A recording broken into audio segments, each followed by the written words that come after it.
বর্তমান সরকার সকল ধর্মের মানুষের সংস্কৃতি ও ধর্মীয় স্বাধীনতা রক্ষায় প্রতিশ্রুতিবদ্ধ ধর্ম উপদেষ্টা।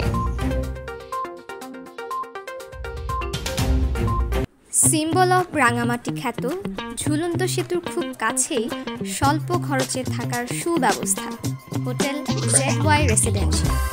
অন্তর্বর্তী সরকারের ধর্ম উপদেষ্টা ডক্টর আ.ফ.ম. খালিদ হোসেন বলেছেন, বাংলাদেশ একটি ধর্ম সম্প্রীতির দেশ। শতাব্দীর পর শতাব্দী এই দেশে নানা ধর্মের মানুষ পারস্পরিক সহমর্মিতার সাথে পাশাপাশি বসবাস করে আসছে। তাই এদেশের ধর্মীয় সম্প্রীতি এখন বিশ্বে অনেক দেশের কাছে মডেল হয়ে উঠেছে। তিনি বলেন, সরকার সকল ধর্মের মানুষের সংস্কৃতি ও ধর্মীয় স্বাধীনতা রক্ষায় প্রতিশ্রুতিবদ্ধ। আমরা সবাইকে সমানভাবে দেখছি এবং সকল ধর্মের বিভিন্ন আচার অনুষ্ঠানে বৈষম্যহীনভাবে সহায়তা করে যাচ্ছে।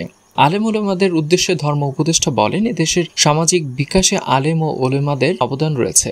আলেম ওলেমাদের নসিহতের কারণে অনেক অফিসার, অনেক সাধারণ মানুষ নীতি নৈতিকতা এবং ধর্মীয় অনুশাসন মেনে চলছে। কিন্তু আলেমদের একটি ছোট্ট অংশ সাধারণ কিছু বিষয় নিয়ে মতদ্বৈততা করে ঐক্য বিনষ্ট করছে। অথচ এখন আলেমদের ঐক্যবদ্ধ হওয়ার সময়। আলেমরা ঐক্যবদ্ধ হলে আমাদের সমাজ আরও পরিশীলতা এবং বিশুদ্ধ হবে। রোববার রাঙামাটি সরকারি কলেজ মাঠে রাঙামাটি পার্বত্য চট্টগ্রাম ওলামা পরিষদ ও খেলাফত মজলিস আয়োজিত সিরাত সম্মেলনে প্রধান অতিথির বক্তব্যে ধর্ম উপদেষ্টা এই মন্তব্য করেন। সিরাত মাহফিলে প্রধান বক্তা ছিলেন বাংলাদেশ খেলাফত মজলিসের মহাসচিব ও হেফাজতে ইসলাম বাংলাদেশের যুগ্ম মহাসচিব মাওলানা মামুনুল হক। পার্বত্য চট্টগ্রাম ওলামা পরিষদের সভাপতি মাওলানা শরীয়তুল্লাহর সভাপতিত্বে মাহফিলে রাঙামাটির জেলা প্রশাসক Mohammad Habibullah, police super doctor Farhad Hossain, জেলা জামায়াতের আমির অধ্যাপক আব্দুল আলিম, জামায়াত মনোনীত সংসদ সদস্য আলহাজ অ্যাডভোকেট মুক্তার আহমেদ, খেলাফত মজলিস রাঙামাটি জেলা সভাপতি মাওলানা আবু বকর সিদ্দিক সহ স্থানীয় বিভিন্ন পর্যায়ের আলেম ওলেমারা মঞ্চে উপস্থিত ছিলেন।